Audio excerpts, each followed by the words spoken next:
dura hundumtuu hin hubanne ta'a. Hin hubanne ijoolleen yeroo hiriira baatu mana isaa taa'ee ijoolleen quufteet inni jedhu inuma ture yeroo sanas. Garuu amma balbalatti rurrukkutanii isaan dammaqsaa jiru. Tokko duris ani duruma nan dubbadha. Oromoo bakka tokkooti waa tokko ta'e boru nan qaqqabu jettanii calluman jedhiina walii birmadhaan jedhe. Durii kaase waggaa 20 duraa kaase. Maaliif inni nagaatiin jiru waa takkayyuu akka xas jedhe hin beeku bakka biraatii namni sanjeefama boorsin biran gahiin hin hafuun. Amma tokkoon isa rafee jiru biyya keessaa dhaqanii manarraa buqqisanii ajjeesanii nama rafee jiru hundumaa dammaqsaa jiru. Amma akkatti ofirraa ittisu istirateejii isaatiin baafannee qophoofne malee inni biyya keessaa argaa jira jedhee yaada. Argaa jira karuma fedheyyuu. Inni biyya alaa jiru kana bakka sadiittan qoodaan. Inni tokko amma danda'a isa tattaafatu. Karuma hundumaa karaa barbaachisaa ta'etti bu'aa buusuu nan danda'a inni jedhu tattaafachaa jira biyya alaa keessa warri jiran. Tokkodha. Inni kun giruppii tokkodha. Giruppiin inni tokko immoo achitti dhaqee manni kennamee fi mana ijaarratee yookiin immoo asitti damoozni kaffalamee fi afaan mootummaa sanaa ta'ee inni hojjetu jira. Biyya alaa keessatti. Dhiiguma isaayyuu sirinjiitiin of keessaa baasee geeddaree namaarraa dhufase jechuu isaa hafe jira Oromoo ta'ee. Inni beekamaadha. Inni diinarraa adda baheen ilaalamu diinadha inni. Maajoriitiin immoo jiru. Maajoriitiin kun immoo akkamidhaa? Callumeedha jireenya mataasaa bahee galee jireenya mataasaa jiraachuu oduudhumayyuu darbee malee waan tahaa jiru kanallee biyya keessatti waan tahaa jirullee namoota warra fira isaanii yeroo yerootti gaggaafatan yoo ta'e malee waan biyya keessatti tahaa jiru namni hundumtuu quba hin qabu. Jireenya mataasaa jiraata. Inni kaan immoo eccan maalan buusaa maaltu na dhibe bahee maalan godhama hiriira bahuun waan guddaa miti. Hiriira lafa cochoosne baasaa turre yeroo wayyaaneen kufaatii jala geessu 2040 jalqabnee yaadattu. Lafti chocho'a ture danaa yeroo hiriira waamamu. Namni baha ture.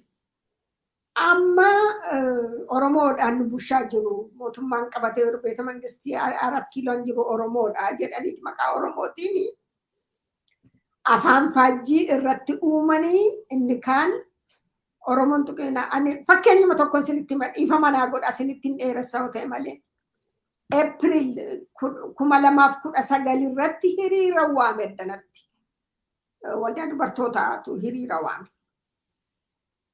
Filaayerii sanarra tokko telefoonni koo jira. Akka booruu hiriiraadhaa har'a nam tokko naa bilbile. Naa bilbilee ati maraatuu dhamoo nama fayyaadhaa na jedhe. Maali na beektaa hin jedhe. Eeyyee si beekaa na jedhe. Yeroo na beektu maraatuu fayyaa ta'uu kooti na beektaa hin jedhe. Ani nama fayyaa natti fakkaate Oromoo irratti maaliif Oromoo hiriira waamtaa na jedhe. Lakki Oromoo irratti Oromoo hiriira waama miti. Mootummaa Itoophiyaa isa Oromoo ajjeesaa jiru hidhaa jiru irratti Oromoo hiriira waama. Mootummaan Itoophiyaa sun immoo caasaa Minilik ijaarrate hanqabatee jirudha. Namni mootummaa sana keessa galee Oromoof otoo hin ta'in han hojjetu caasaa Minilik ijaarrate sanadha. Hanga tajaajilu. For that matter, Haile Sillaaseen karaa tokko Oromoodhaani. Mangistu Haile Maariyaam immoo guutummaa guututti Oromoodha. Achi darbees Nagaasoo Gidaadaa Oromoo ture. Garuu ajjechaan Oromoo irraa hin dhaabbanne. Mangistu Haile Maariyaam maqaa Qayi Shibbiriitiin. Haile Sillaaseen maqaa Itoophiyummaatiin. wayyaaneenis mootummaa isheef jettee Oromoo irraa duuti nafne dhiigasaa Oromoo ta'uu miteen ilaalu hojii inni Oromoof hojjeteedhaan ilaalee mootummaa Oromoo taniin jedhu. Kanaaf mootummaa Oromoo miti mootummaa Itoophiyaati malee Oromoo lafarraa buqqistee Oromoo lafarraa balleessitu jedheen deebiseefi. Ifa manaa godhaa sanittiin dheeresse. Kanaaf ammayyuu warri biyya alaa jiran kuni inni tokko inni dammaqee nyaate har'a garaa koon guuttadha waan lafarratti hafusatti fakkaata. Goobanaatti dhimma bahanii summiidhaan ajjeesanii dhumarratti. Seenaadhuma itti use and throw Oromoon mootummaa Itoophiyaaf. Abbaan fedheyyuu hubadhaa kana rikoordii godhaa qabadhaa galmeeffadhaa qabadhaa.